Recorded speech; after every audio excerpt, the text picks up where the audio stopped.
Alhamdulillahi Rabbil Alamin. Wassalatu wassalamu ala ashrafil anbiya'i wal mursalin wa ala alihi wa sahbihi ajma'in.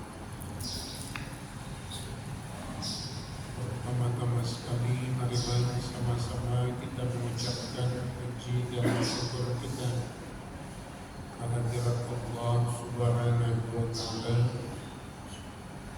yang telah melimpahkan nikmatnya kepada kita bersama berupa nikmat iman dan Islam. Selanjutnya selawat beserta salam sama-sama kita ucapkan kepada Muhammad Rasulullah Sallallahu Alaihi Wasallam. Yang berahmat Bapak-bapak dan ibu-ibu, terutama sekali orang tua saya yang hadir pada kesempatan pagi yang berbahagia. Tentu saja sebagaimana biasa, alhamdulillah sampai pagi hari ini kita masih Allah kurniakan nikmat kehidupan dan sekaligus kesehatan dan hidup dan sehat yang masih menyertai kita, dapat kita pergunakan beraktivitas di dalam kehidupan kita sampai pada pagi hari ini. Tentu saja dengan harapan keseluruhan dari rangkaian aktivitas yang kita laksanakan dapat bermakna ibadah di sisi Allah Subhanahu wa Ta'ala. Jemaah yang dirahmati Allah, pada kesempatan pagi ini kita lanjutkan perbincangan kita tentang persoalan kehidupan beragama kita di dalam kehidupan kita sehari-hari. Pada bulan lalu barangkali kita sudah berbicara tentang persoalan yang berkenaan dengan kecil apapun perbuatan yang kita lakukan, kita akan berhadapan dengan dua pertanyaan di hadapan Allah. Pertama, mengapa kita melakukannya? Nah, pertanyaan pertama ini menyangkut masalah keikhlasan kita. Kita harus berhati-hati betul di dalam melakukan sesuatu perbuatan di dalam rezeki. Karena kalau kita lakukan sekecil apapun, dilakukan bukan karena Allah, itu tidak akan pernah dia bisa sampai nanti kepada Allah Subhanahu wa Ta'ala. Pasti dia berterbangan seperti tubuh yang ditiup angin. Kalau dalam teks Qur'annya Mansur, begitu dihadapkan nanti amal-amal yang kita buat itu yang bukan karena Allah itu, pasti Allah menjadikan faj'alnahu haba'an mansura. Allah menjadikan amal yang kita buat yang tidak ikhlas itu seperti debu yang berterbangan. Dalam Al-Furqan ayat 23. Nah, yang kedua, sekecil apapun amal itu harus kita landasi dengan ketentuan yang telah ditetapkan Allah. Ada bahasa kitabnya kalau berhubungan dengan ibadah mutaba'ah, harus mengikut apa yang sudah dicontohkan Rasul.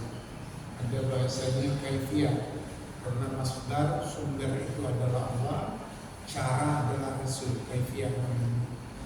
Nah, ada juga yang memakai bahasa harus sesuai dengan ketentuan Al-Quran dan Sunnah.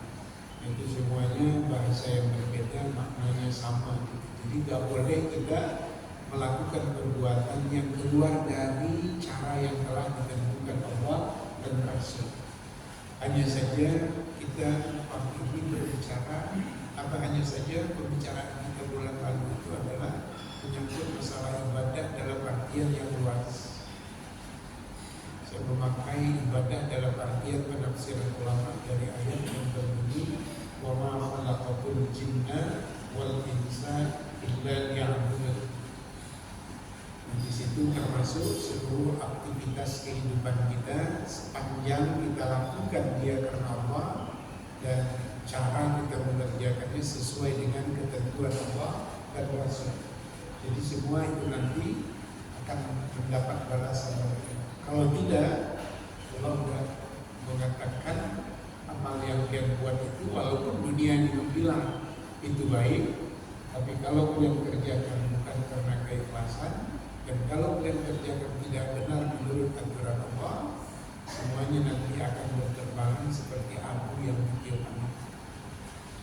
Nah, itu kira-kira sampul ulang dan patut untuk baca penjelasan.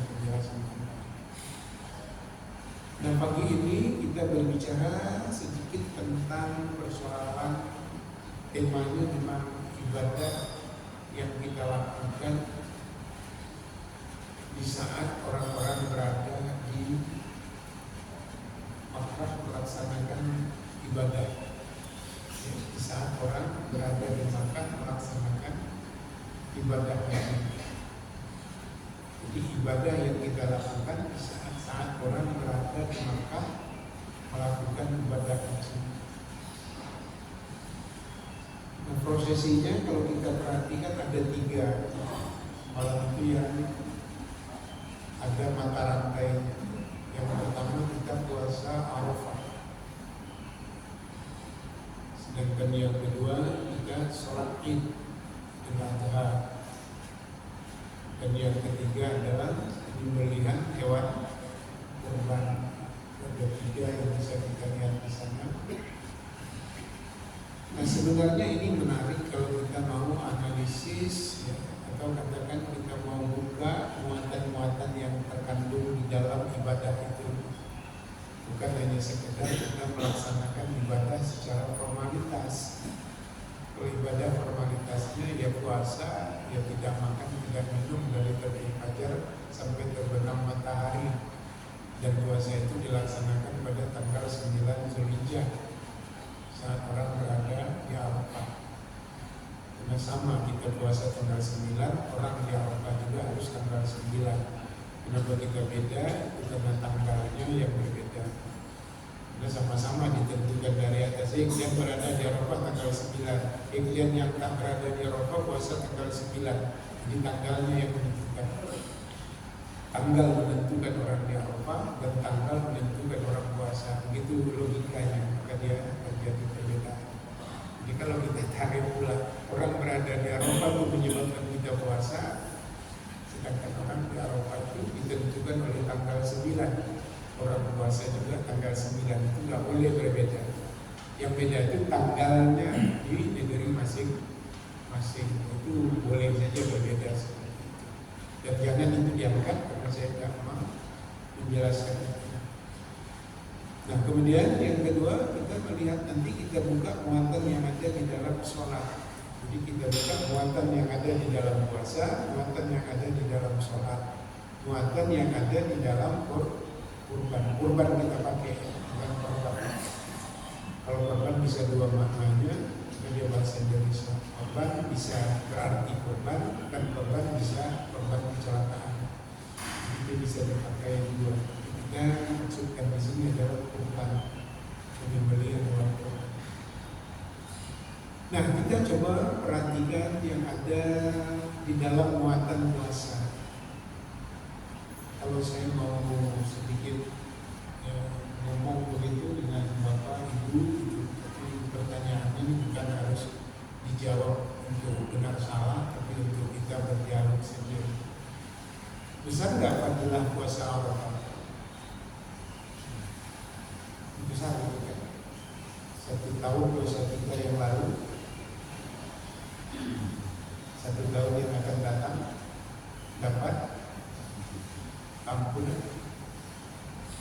Tapi kalau kita buka muatan puasa yang dimaksud dalam Al-Qur'annya, tiba alaikumusiyam, besar enggak janji Allah bagi orang puasa? Apa yang kita dapat? La'allakum.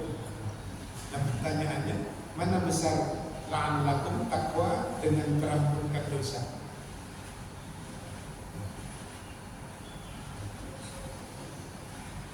puasa Ramadan yang dalam Quran wajib, puasanya sunnah. Jadi kalau ditengok dari fadilat itu mana lebih besar? Lebih besar takwa. Logikanya begini, kalau kita hanya puasa menghapus dosa setahun yang lalu, setahun yang akan datang, ya begitu masuk tahun yang baru ini mau kita jalani lagi, kita nulis dosa lagi, tahun depan baru dihapus begitu. Tapi kalau orang dapat kedudukan takwa itu, bayangkan kalau takwa itu orang yang sadar hidupnya ini hadir Tuhan di mana-mana sebagai pengawas, sehingga dia menyesuaikan hidupnya dengan keinginan Allah, maka gak usah lagi terampunkan, dosa pun gak ada lagi kalau ini bisa kita pertahankan. Jadi berarti takwa itu yang paling tinggi, karena itu azas Islam itu sendiri, azas agama itu sendiri. Nah kita mengambil kesana muatannya. Jadi puasa itu sebenarnya kita dianjurkan untuk melaksanakan puasa sunnah di saat orang berhaji dapat terampilkan dosa. Nah, agar kita menyadari karena dosa itu ada masa lalu, kondisi hari ini. Tapi Arafah itu menarik kan, masa lalu dan masa akan datang dengan kondisi hari ini. Tolong lihat kembali menjadi orang bertakwa ya, dengan cara pandang masa lalu dengan kondisi hari ini menatap masa depan. Kalau kita nggak mau membongkar ini, nanti kita tidak akan terjadi perubahan dalam hidup. Jadi kita hanya termotivasi oleh fadilatnya, tapi kita tidak melakukan introspeksi terhadap diri kita pada masa lalu dengan kondisi hari ini untuk menatap masa depan. Hari ini kata Allah dengan puasa Arafah kalian setahun yang lalu sudah ampunkan, akan datang setahun pun akan ampunkan. Tapi jangan-jangan kalian hidup lagi 20 tahun yang akan datang ini. Tolong kondisi hari ini kalian betul-betul memperbaiki diri supaya kalian bisa ke depan itu tidak lagi menghapus, tapi hidup yang tak perlu lagi dihapus. Karena hidup itu sudah menjadi bagian dari ibadah. Inna sholati wa nusuki, kan begitu sesungguhnya sholat, nusuk ibadah, wa mahyaya wa mamati lillahi rabbil alamin. Mudah-mudahan ya, maksud saya supaya kita bisa meredam jangan perdebatan tanggalnya yang didebatkan, tapi muatan-muatan ibadah itu hilang sehingga kita tidak mempersiapkan diri. Rasanya kita udah puasa 1 hari itu setahun hilang dosa untuk yang lalu dan yang akan datang. Kalau dekatkan 20 tahun lagi hidup dan atau tak sampai hidup nanti ya, pertengahannya kita meninggal, harus dapat betul kata kunci dari puasa itu adalah la'allakum tattaqun. Sedangkan takwa itu adalah kesadaran kita ya, bahwa Allah betul-betul 24 jam senantiasa berada mengawasi kita, dan keinginan kita untuk sesuai tindakan kita yang sesuai dengan aturan Allah itu, itulah sebenarnya yang dikatakan takwa.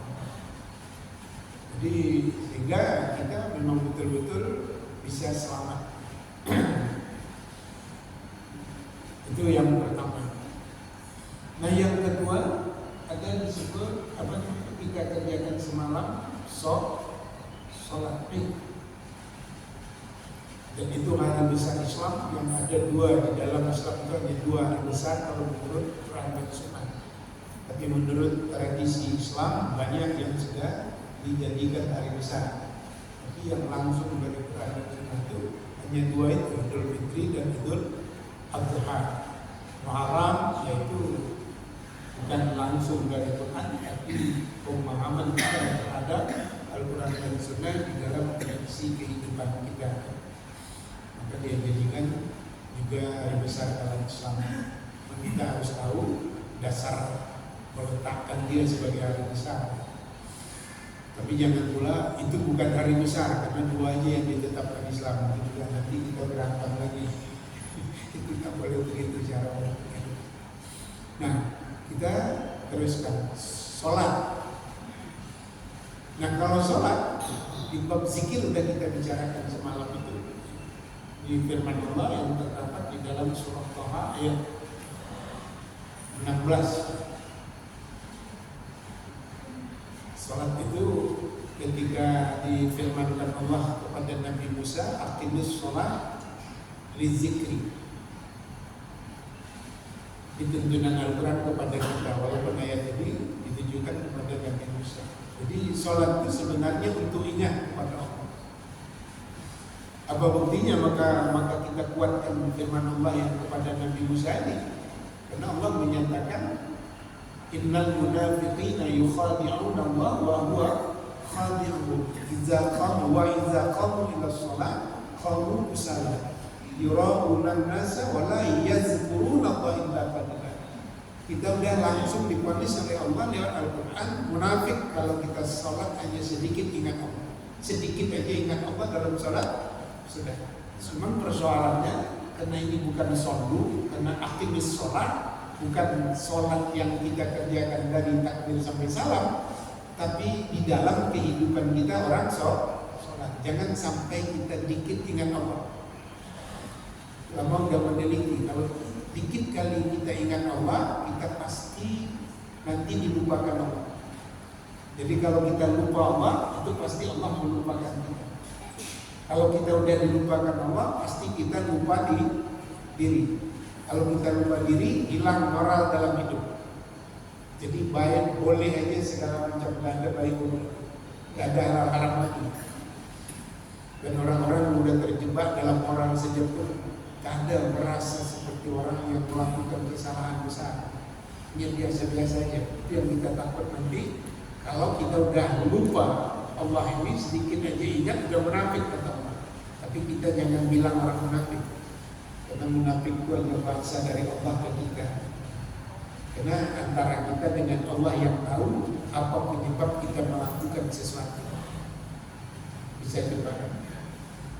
Jadi kan tidak berani kita bilang orang munafik karena hati dengan Allah, kita dengan Allah. Cuman kita tahu kalau mau meneliti kita ini munafik atau enggak menurut Allah, bisa kita tahu karena kita tahu motivasi kita melakukan sesuatu. Cuman kalau terasa ya bertakutlah kita kepada Allah sebagai suatu proses, karena kita tak mungkin bisa bersih 100%. Nah jadi ingat ya, kalau kita tadi di dalam puasa itu sebenarnya takwanya, sedangkan inti takwa itu adalah ingat kepada Allah. Orang tak bisa takwa kalau ingat Allahnya dikit, bahkan munafik. Bahkan ada ulama mengatakan takwa itu adalah inti agama, bukan hanya sekedar inti daripada zikir itu bukan hanya sekedar inti takwa, tapi juga zikir itu inti agama.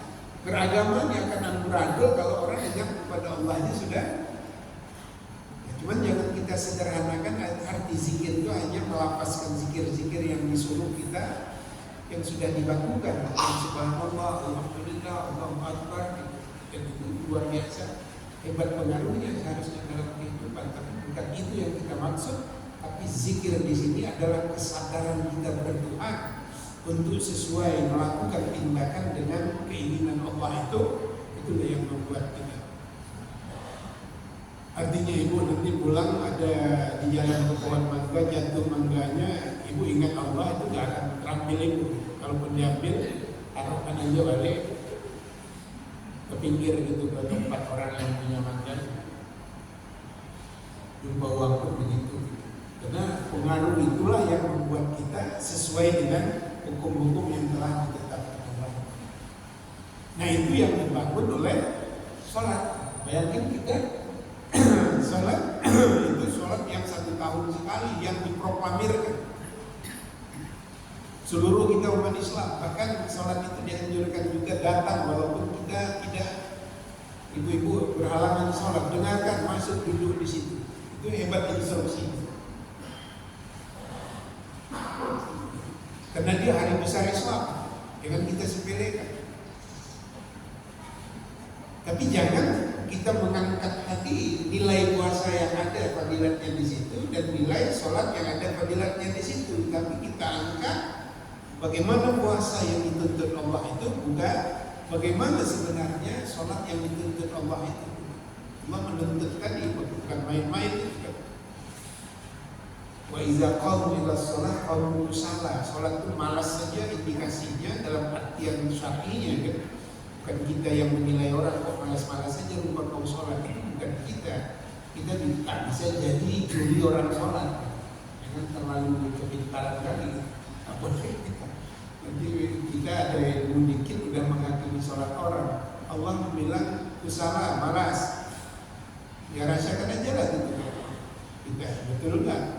Kemudian apalagi yuraunan nas ria, kan saya yang tahu, bapak yang tahu tentang sholat bapak ria atau enggak.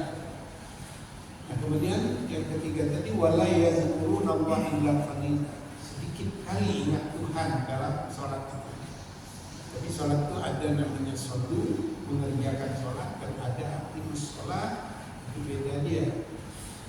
Cuma di sini kan aqimus sholat dizikri, bukan solu dizikri. Kalau solu itu dipasangkan kepada solu kama ra'aitumuni usolli, jadi pada cara sholat harus ditiru dengan rasul, tapi menegakkan sholat itu memang betul menegakkan kehidupan sesuai dengan tuntutan sholat itu dalam kehidupan kita. Itu satu mata rantai kan, inna sholati wa nusuki, nusuk ibadah, wa mahyaya wa mamati lillahi rabbil alamin. Nah, baru yang ketiga korban. Nah, korban itu apa? Korban itu adalah ya, satu amalan yang kita buat dalam rangka untuk kedekatan kita dengan Allah. Korban, qarib. Ya, qarib dekat. Kalau ulama al-bahasa mengatakan dari arti kata korban itu dia adalah tindakan yang kita lakukan dalam bentuk peribadatan, tapi tujuannya untuk dekat dengan Allah. Itu dekat dengan Allah. Nah, rumus manajemen korban kita masih ingat. Kalau orang dekat dengan Allah lewat peribadatan, yang dia dapat apa? Kebersihan hati. Jadi orang asal dekat dengan Allah, kedekatan dengan Allah lewat peribadatan pasti bersih hati.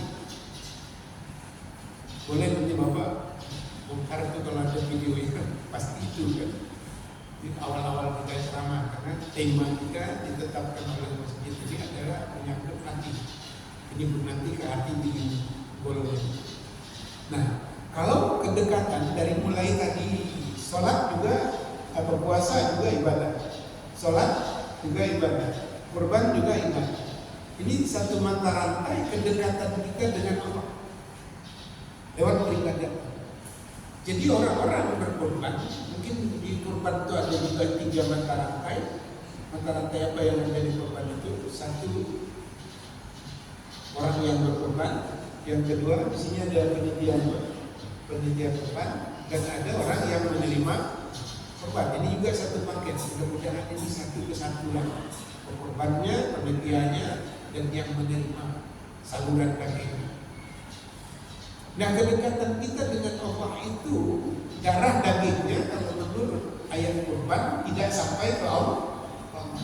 Yang sampai apa? Takwa.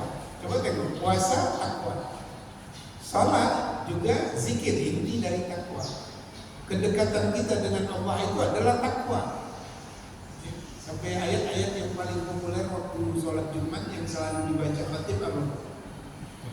Ya ayyuhallazina amanu taqullaha haqqa tuqatih wa la tamutunna illa wa antum muslimun. Itu sudah diabadikan betul, hampir setiap khatib baca ayat itu setiap hari Jumat. Jadi kalau kita beribadah itu sebenarnya unsur takwa kita yang sudah kita dapat, bertakwa kita kepada Allah dengan pendekatan lewat peribadatan. Nah, apa yang dapat? Baru dapat kebersihan. Bayangkan kita selesai 3 prosesi ibadah yang baru saja selesai ini, itu membuat hati kita seharusnya udah bersih. Kalau bahasa teksturannya apa itu? Qalbun salim.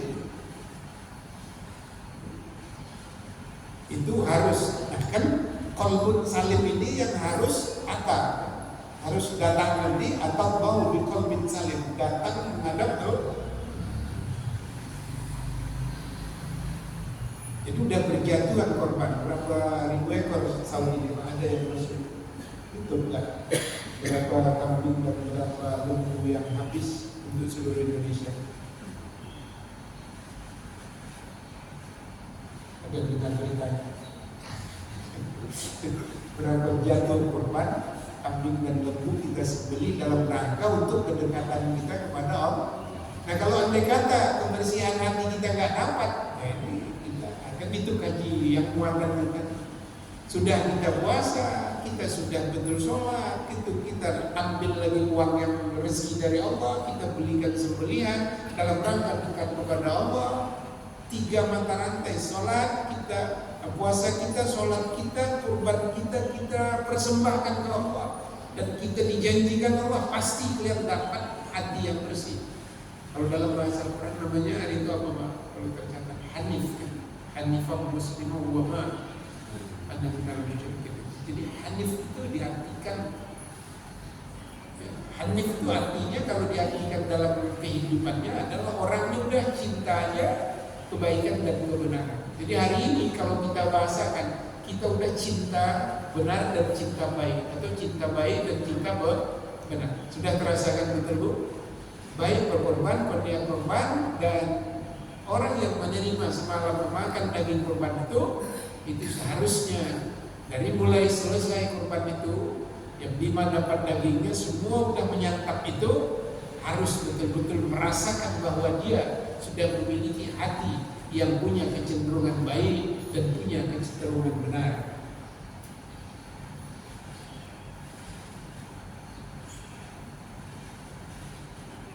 Nah sekarang tinggal kita wujudkan aja. Kita udah mengaji dalam teori hati. Kalau hati udah diperbaiki, berarti konsekuensi logisnya pikiran juga terperbaiki. Hati bersih, pikiran pasti positif. Kalau hati nggak bersih, pikiran negatif. Sudah semalam itu kita contohkan. Ibu kalau dipinjam uangnya 50.000 kan begitu contoh. Mau dipulangkan sebulan, tapi tak pulang. Yang minjam tadi susah. Ibu sebenarnya kaya, 50 juta lagi pun ada di balik bantal. Nah, kemudian datang lagi ibu untuk minjam, masih ibu kasih. Besok datang yang ketiga lagi, ibu rasa-rasa mau minjam lagi atau mau bayar? Dugaannya yang paling tinggi yang mana? Nah itu kalau di sini, kalau kita semalamannya melepas waktu aja, ini aku nolong karena apa? Ya yang berjanji mulangi kamu mau pulang jadi, mau pulang jadi. Karena alokasi dana uang untuk aku udah siapkan untuk menolong saudara-saudara. Hanya karena Allah kalau dipulangkan aku ambil simpan lagi. Ada orang minjam nanti aku kasih lagi, pulang ambil lagi. Hanya karena Allah. Tapi kalau karena ada unsur pulangnya lagi, yang ketiga datang udah curiga ibu ini. Tahu-tahu kebalik pula, mau bayar. Kira-kira ada nggak malu bahwa di depan Allah? Kadang-kadang kita tetap aja biasa aja. Jadi malu kita dengan manusia lagi. Padahal Rasul mengajarkan malu itu bagian dari kalau bagian dari iman, ya kalau jangan malu-malu lah. Kita memang melakukan keburukan itu. Kalau nggak ada keyakinan kita di balik yang kita lakukan itu ada benarnya, jangan. Tapi kalau ada kita bertanggung jawab. Kalau orang lain itu buruk itu, tapi kita yang melakukan ada argumen kita untuk membuat itu baik. Nah sudah cenderung baik dan benar. Sekarang ini sudah berapa hari? Ada sebulan belum Pak? Hari raya kita tanggal 17 hari raya. Sedangkan hari ini baru tanggal 6 atau 7? 6. Jadi belum sebulan. Jadi ini suasana yang sedang stretching, pemanasan untuk menampilkan baik dan benar. Seharusnya itu. Kenapa bisa kita baik dan benar? Karena amalan kita tadi dosa udah diampunkan. Kalau udah diampunkan dosa, setahun yang akan datang, setahun yang lalu, setahun yang akan datang, stretching ini pula arah kepada yang tidak baik, tidak benar, kan lucu juga. Masih orang udah bersih cenderungnya masih cenderung tak benar juga kan lucu. Cuman kalau ini kita nggak buka, kita nggak sadar, padahal kita udah meraih yang sangat besar betul. Luar biasa kita udah dapat. Diantar oleh 3 ibadah itu untuk kehidupan kita. Karena itu satu paket kan. Inna sholati sholat. Sholat itu bukan hanya sekedar sholat dibalas dengan pahala, enggak begitu. Karena dia satu paket. Inna sholat, nusuk, pemahyaya kan itu mati. Lillah. Jadi satu paket ya.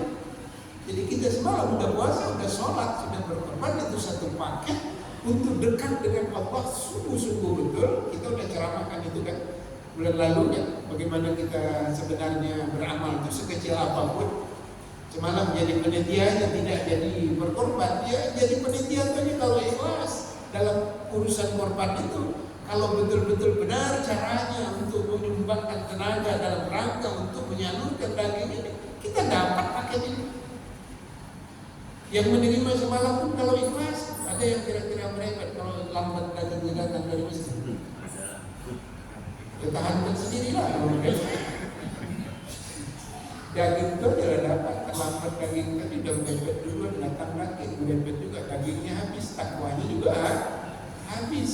Kalau udah habis takwanya, habis bayinya, habis benarnya, jadi habis korban nanti mengorbankan orang lain lagi. Nah itulah yang kita takut. Nah sudah kita dapat hati yang bersih dan ini kita tahu betul konsep hati ini yang mau dibawa, yang semuanya ini tinggal. Karena semuanya bakal tinggal, yang ada pada diri, yang ada pada harta kita semuanya tinggal. Allah selalu sebut dalam Quran itu harta diri. Itu yang harus dipergunakan. Jadi harta juga nanti habis, diri juga bakal habis. Makanya orang makin tua itu udah diambil satu-satu. Kenapa? Karena hidup sesudah mati itu nggak perlu lagi yang ada di sini. Gak ada orang yang pakai jas lagi udah mati. Gak ada orang yang pakai gamis lagi udah mati. Semua pakai kapan. Jadi kapan ini sekali aja kan. Kalau udah mati kan dia enak bukan? Mati itu sekali aja mandi. Mandinya dimandikan orang, udah selesai, tak mandi sampai kiamat. Karena memang tak ada yang mau dimandikan, orang badan ini yang dimandikan. Sedangkan yang ada sekarang itu dalam kondisi hati kita atau katakan ruh kita itu nggak ada urusannya dengan ini. Tapi dia harus bersih. Jadi upaya membersihkan itulah hidup ini. Jadi hidup ini nggak boleh kotor. Makanya orang beragama itu cuma tengok suci badan, pakaian, kan gitu-gitu pikir. Cuman kita hanya menganggap itu aturan formal. Padahal itu aturan dalam kali makna. Dan kalau mendekat dengan Allah lewat sholat harus berwudu. Wudu itu ada bab suci. Bab suci itu najis. Ya. Coba najis. Najis itu lagi ada yang dibagi lagi, ada yang ringan, ada yang pertengahan, ada yang berat. Bagaimana cara menyuci? Yang harus disucikan itu badan, pakaian jangan bernajis, tempat jangan bernajis. Yang ada hubungannya dengan di luar badan, pakaian dan tempat itu apa lagi? Ada namanya hadas. Hadas itu ada situasi kita yang kurang, yang tak bisa dekat dengan Allah lewat peribadatan. Harus kita mandi. Bersih betul. Itu baru bagusnya. Kemudian mau sholat aja kita harus berwudu. Ada 2 yang harus diwajibkan berwudu. Sholat dengan tawaf. Jadi kita betul-betul berwudu. Berwudu itu juga membasuh muka, basuh tangan. Ya kalau bahasa Qurannya idza qumtum ila shalah faghsilu wujuhakum wa aydiyakum ilal marafiq wamsahu bi ru'usikum wa arjulakum ilal ka'bayn. Nah sudah. Sekarang mari kita coba analisis pada konsep akhirnya kurban. Itu penutupnya. Itu kita bersama. Ada berkorban, ada penelitian, ada penerima. Bahkan ada lagi penjual sapi. Penjual sapi kalau memang berniat untuk menyiapkan orang korban, dia ikut. Kalau dia hanya berdagang untuk menzalimi dapat untung pada orang-orang yang berkorban, dia yang jadi korban nanti di hari akhirat. Jadi saya ingatkan juga itu, kalau pedagang-pedagang sapi, hati-hati. Itu sapi dibeli dalam rangka untuk dipersembahkan oleh Allah, penyembelihannya atas nama Allah untuk dekat dengan Allah. Jangan kita mentang-mentang orang macam wajib membeli, suka hati kita aja. Saya pakai bahasa saya tak dulu, tapi jangan lakukan itu kalau dia mau selamat. Dan dia juga jangan takutkan, karena itu mau dibuat pendekatan diri kepada Allah. Jangan ada di sana selain karena ingin dekat dengan Allah lewat partisipasi dalam kurban itu. Kalau ingin yang dapat yang tadi, kalau dapat nanti dengan prosesi ibadah kita ini, ya kalau haji kan pulang langsung seperti bayi dilahir, ya kita juga bisa bersih. Bayangkan setahun yang lalu, setahun yang akan sudah bersih lewat puasa. Persoalannya nanti kita ini bersih ini kan saat ini bersih, saat ini juga bisa kok kotor lagi, karena masih hidup.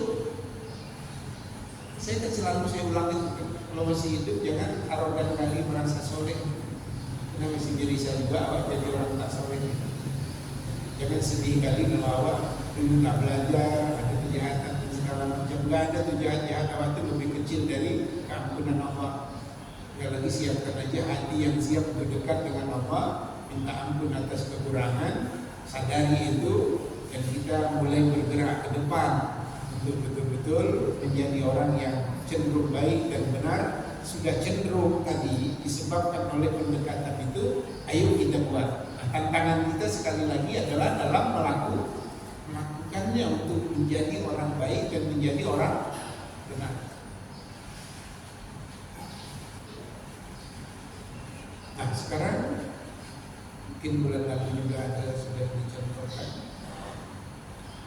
Bapak pernah melihat angsa dengan ikan satu kolam, satu tempat, baik di video maupun di buku yang pernah dibaca atau di kenyataan. Di sini siapa yang ada punya kolam angsa ada, kemudian dalam kolam itu ada ikan, biasanya ikan mas atau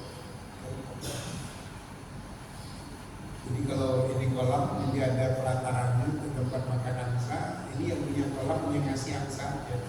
Angsa itu baik, dia tak mau telan sebelum dimasukkannya ke air dulu. Jadi masukkannya ke air baru ikan kokinya makan. Diambil seperti itu, selupkannya, moncongnya itu ke air, ikan semua datang. Diambilnya lagi, celupkan. Jadi menurut penelitian para ahli dalam mata kepala, angsa itu binatang yang paling punya kesadaran dengan orang lain. Dia satu kolam, dia dikasih makan, tapi sambil juga dia kasih makan ikan. Tapi setelah diteliti, macam kita buka dada angsa itu, angsa, betul ya kau baik sama ikan ini? Kata angsa tidak. Aku tak baik. Aku menyedot makanan ini, kalau langsung aku telan sangkut. Tapi kalau aku rendamkan dulu ke air, makin mulus lewatnya. Ini bukan ngasih ikan. Walaupun ikan gemuk-gemuk makan serpihan aku, tapi yang aku lakukan hanya untuk memuluskan aku menelannya. Nah kira-kira nanti kita bisa nggak tersandung dalam berbuat baik ini? Perbaikan nampak di permukaan baik, tapi memuluskan jahat awak, bisa nggak terjadi begitu?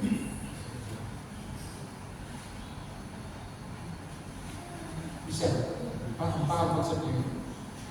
Jadi kadang-kadang nampak baik di permukaan, sebenarnya di belakangnya itu ada yang mau dimuluskan. Nah ini bisa di hadapan Tuhan, bisa enggak? Kan nggak bisa. Jadi itu yang berat kita nanti setelah bersih hati ini, seharusnya itu sensitif betul. Mana bisa aku menipu orang? Tadi kan ayatnya itu begitu. Innal munafiqina yukhadi'una Allah wa huwa khadi'un. Rencana orang munafik itu mau menipu Allah, tapi dia yang tertipu.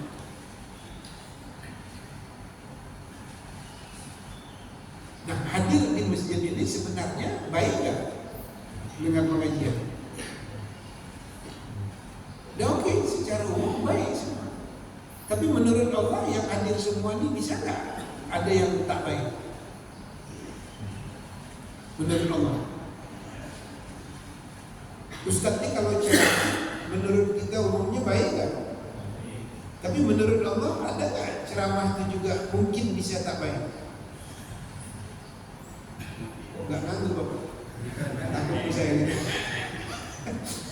Ya itu yang mau dibuka. Gitu. Maksud saya muatan itu. Jadi nggak usah saling-saling mau aku mau ini. Buka aja hati kita. Tolong dulu buka hati kita masing-masing. Walaupun kan percama, walaupun kalian ustaz, walaupun kalian banyak pintar, kalian buka hati kalian, jangan main-main. Itu Allah 24 jam tak tidur gitu. Kalau dalam konsep ciptaan dan begitu, Allah yang menghidupkan, Allah yang mematikan. Berarti begitu kita hidup maknanya datang, inna lillah. Begitu kita mati itu maknanya sampai, wa inna ilaihi raji'un. Jadi berarti ada jarak dari kita hidup mati. Itu adalah hidup yang sekarang ini. Nah hidup sekarang ini sedang diawasi ketat betul 100%, nggak pernah ada lepas. Karena Allah mau membawa berkas hidup itu tak bisa dibantah lagi. Jadi dia nggak tidur-tidur, apa aja kita buat terdetik di hati, terdetik di pikiran, kita cakapkan, kita buat itu Allah. Maka kita lompang aja. Saya boleh itu cerita itu. Saya agak ngomong itu lompang aja. Tak ada saya bermanis-manis. Udah yang saya akan bertanggung jawab. Tapi dalam pergaulan itu kalau kita nggak pandai memang agak kaku kita. Saya termasuk kaku kalau dalam. Makanya kalau saya berada di luar rumah, biasanya saya diam. Kalau di rumah saya diam pun. Kalau ngomong cetus-cetus gitu karena itu kan dipegang. Jadi asal saya bisa melihat dengan mata batin saya, ini orang datang bukan kepentingan bersilaturahmi untuk kebaikan, tapi sebenarnya mendorongnya kepentingan dia itu udah rusak. Berarti saya udah.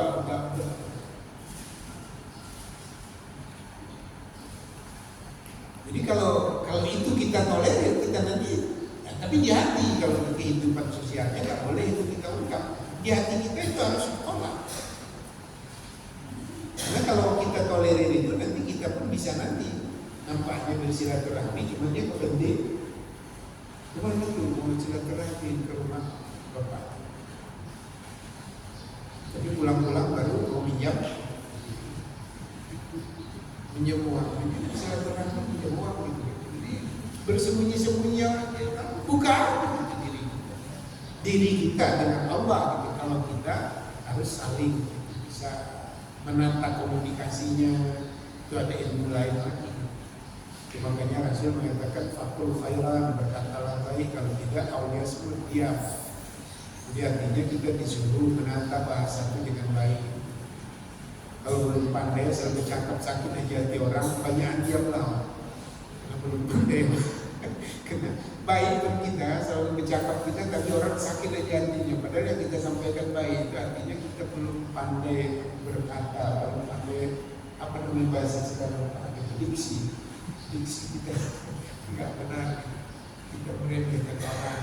Padahal yang kita sampaikan yang benar, tapi baru tengok orang ini orang marah atau orang sentimen atau orang ini, padahal dia menyampaikan satu kebenaran yang dia omongkannya lima Allah dan Rasul. Namun kalau kita tengok enggak macam Allah, enggak macam Rasul, cuma bilang dia hal itu agak diam dan ngomong. Jadi itu yang harus kita jaga. Nah sudah, sekarang kita harus bisa menutupi tadi kemunafikan kita ke depan ini. Jadi kita harus buka betul diri kita, cenderung baik, cenderung benar. Sekarang ini jadi orang baik dan jadi orang benar. Jadi kalau dalam pesan Quran ini yang menutup dari prosesi peribadatan ini, kita ke depan ini jangan lagi. Kalau riwayat sejarah korban itu, siapa yang jadi korban siapa waktu itu? Ismail. Pengorbannya siapa? Ibrahim. Tapi Allah bilang la yanalallaha luhumha wala dima'uha walakin yanaluhu taqwa. Itu dalam surah Al-Hajj ayat 37. Dan dibilang Allah, daging Kalau untuk kita sekarang ini daging dan darah atau darah dan daging itu tidak sampai ke Allah, yang sampai takwa. Dalam sejarah juga kan nggak jadi kan, yang sampai hanya takwa Ibrahim dan takwa Ismail, penyembelihannya nggak jadi batal, tapi diganti dengan, maka disyariatkan kepada Nabi Muhammad pada umatnya untuk menyembelih penggantinya ini. Tapi intinya sama untuk mendapatkan ini yang disembelih ini, kalian menyembelih kibas seperti yang digantikan daripada Ismail. Tapi sebenarnya yang sampai bukan kibasnya ini, karena mereka semalam nggak sampai penyembelihan itu diganti kibas kita sembelih, ini juga nggak sampai. Yang sampai adalah takwa minkum. Nah, sini sudah sampai takwa kita kan semua. Jadi paket penyembelihan kita, saya gabung aja ketiga-tiga itu, keempatnya yang menyiapkan bambunya itu pun bukan main payahnya itu kan. Kita berjanji dengan orang-orang di tempat membeli lembunya dengan sudah dipersembahkan kepada Allah. Itu ibadah kebersihan dapat cenderung baik dan benar. Nah, hari ini orang-orang yang sudah sampai prosesi peribadatannya di luar mengerjakan haji kita seperti ini, yang tiga ini, seharusnya hari ini ke depan kita tidak lagi dalam mencari harta kita. Kita sudah sadar hari ini harta yang kita dapat kita berikan dalam bentuk sembelihan, kita dekat dengan Allah, maka takwa kita sampai, harta kita tadi habis untuk kepentingan kehidupan ini. Jadi diganti kibas, Ismail hidup, cinta Ibrahim tidak hancur karena dia sudah merindukan anak, tapi diperintah dia taat, tapi Allah memelihara hati itu dengan mengganti. Nah, kita sekarang ini jangan sampai lagi, sudah kita ganti seluruh harta-harta kita yang tak baik itu, sudah kita buktikan ke Allah, ini Tuhan, aku korbankan harta, aku beli sembelihan dekat dengan Allah, udah bersih. Jangan ada lagi, kalau bahasa saya, kalau sudah berkorban, jangan buat tindakan untuk mengambil kepentingan dunia, bisa terjadi korban pada orang lain.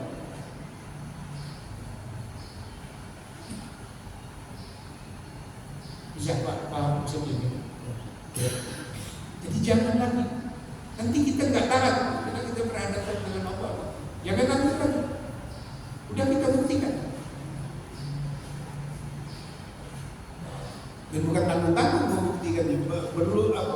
Pakai mata rantai. Kalau orang haji mata rantainya, dia siap ya, dengan pakai ihram, berangkat ke Arafah. Berangkat ke Arafah, dia siap lagi di Arafah itu setengah hari. Jibir aja kepada Allah begitu.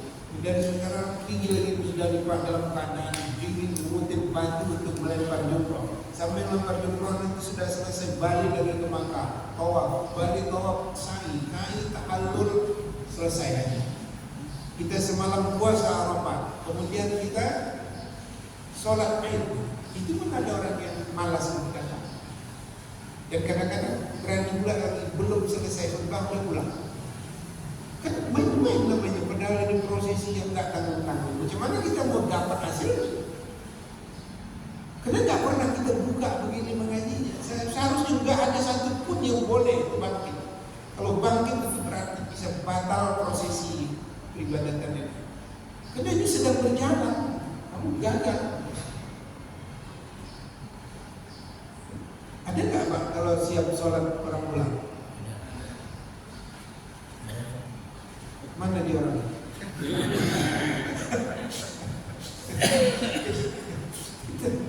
Soalnya kita dulu ngajinya, saya dulu begitu juga, gak ada saya peduli kali gitu. Setelah makin dalam, ya Allah, banyak jawaban ini yang belum tahu ini, berani begini.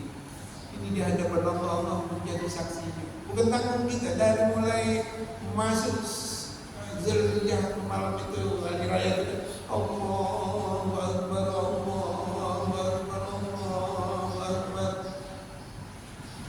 betul nggak di ayat itu? Walaupun tidak kita bertakbir, saya kadang tidak saya bertakbir, tapi saya dengar aja takbir itu, saya ikut aja dalam hati saya. Tapi saya ingat Allah, takbir pas-pasan. Nanti awak bertakbir terus menerus, tapi nggak ingat awak prosesi itu. Begitu selesai, besok sudah membuat lagi mencari harta dan banyak lagi dengan cara yang salah. Kata Allah, semalam kau korbankan atas ketakwaanmu, aku bagi kamu bersih, cenderung baik dan benar. Hari ini kau masih kau ambil juga harta orang. Padahal kau sudah membuat simbolis harta yang kau alihkan dalam sembelihan dan kau sembelih atas nama Tuhan untuk dekat. Sekarang ini baru 20 hari aja lewat, kau udah ngambil harta yang bukan milikmu dengan mengorbankan orang lain. Nah, pesan itu yang mau kita. Jadi kalau dapat kita pesan ini pelan-pelan, nanti kita ini berpengaruh sampai hari raya Idul Adha yang akan datang. Nanti Adha akan datang makin mantap. Pokoknya begitu, nggak bisa sekaligus lah. Karena ngaji kita ini jarang untuk model mengaji membukanya seperti itu. Paling diperdebatkan mana yang lebih afdol, puasa Sabtu dengan puasa Minggu. Semalam perdebatannya hari apa? Hari Jumat sama hari puasa Sabtu Minggu. Hari Senin 3 hari raya, berarti Sabtu Minggu kan? Jadi Sabtu Minggu itu tapi sama aja. Begitu. Jadi Sabtu Minggu hari puasa. Jadi puasanya itu yang takut betul dia. Ya puasa ya udah tidak makan, tidak minum, sudah penentuan hari itu kan bab ilmu. Jadi kalau orang ulama-ulama yang agak sufi, ulama hati begitu dia melihat. Lihat ini hukum aja yang kalian angkat. Kemudian enggak menyesuaikan dengan ilmu. Macam orang berjemaah harus ke masjid. Ya itu memang ketentuan hukum. Tapi harus ada ilmu ke masjid. Tidak semua orang dapat 27. Kalau macam begini datang mana dapat 27, datang mengganggu orang banyak kerjanya. 7 yang dapatnya. Yang kecil-kecil juga. Kalau datang waktu terganggu sholat, jadi berarti gangguan sholat dia mengurangi. Kita nanti dapat 27 berjemaah, mau masuk aja udah disuruh Allah baca Allah maftahni abwaaba rahmatik, masuk tangan kanan, kaki kanan. Awak tak baca doa, masuk kaki kiri. Mana lagi dapat aturan ini semua doa langgar. Kemudian kalau jumpa dengan orang itu ramahkan sikit wajah, ketat aja, mau sholat aja pergi ke masjid, tak mau nengok orang lagi. Akhirnya terkabullah pintu kaca. Jadi gitu-gitulah kita. Jadi betul-betul ya. Itu orang yang cenderung baik dan benar itu macam Rasul. Musuh dia pun asal nengok dia nggak bisa gitu. Abu Jahal pun begitu bencinya. Aku nggak berani berselisih sama dia. Asal berselisih dan dia ngomong sedikit aja pasti aku terpengaruh sama dia. Begitu hebat Rasul. Orang itu benci tapi asal menyentuh dia cinta. Maka orang menjauh. Jadi hati-hati juga orang menjauh masjid itu sebenarnya ada penyakit Abu Jahal. Karena kalau nengok masjid nanti dia agak terpengaruh, jadi jauh dari masjid takut terpengaruh. Cuman pengaruh itu mungkin pengaruh yang lain, takut dia terpengaruh dengan hal-hal yang lain. Itu jangan diviral-viralkan, ceramah saya nggak boleh viral-viral. Karena bahasanya kadang-kadang ketus-ketus. Nah, mudah-mudahan ini bisa kita betul-betul pahami agar kita dapat ke depan itu membangun hidup yang betul-betul memiliki hati yang bersih dan kehidupan kita pada diri keluarga masyarakat dan bangsa ini mulai ke arah yang baik dan benar. Walaupun hari ini penuh dengan yang tak baik tak benar, yaitu proses hidup memang begitu. Jadi mumpung ada yang tak baik, menunjukkan kita ada baik. Ada yang tak benar, menunjukkan kita ada yang benar. Karena dia pasangan. Jadi tidak ada buruk aja semua dan baik aja semua. Jadi kita dapat dibilang baik karena ada orang buruk. Orang buruk bisa dibilang buruk karena ada yang baik. Tidak baik buruk berjalan terus proses untuk mati baik. Saya ingatkan jangan kalau udah mati membilang orang mati baik. Kalau berdoa minta mati baik, tapi hidupnya nggak ada baiknya. Jangan begitu.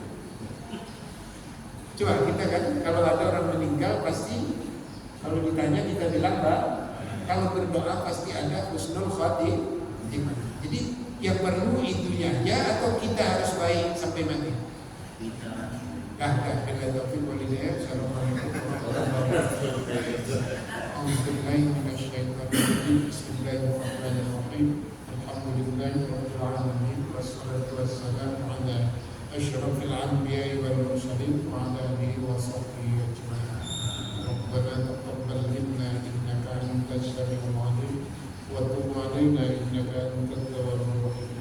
اللهم أرنا الحق حقا وارزقنا اتباعه وأرنا الباطل باطلا وارزقنا اجتنابه. ربنا آتنا في الدنيا حسنة وفي الآخرة حسنة وقنا عذاب النار. وصلى الله وسلم عليه والحمد لله رب العالمين.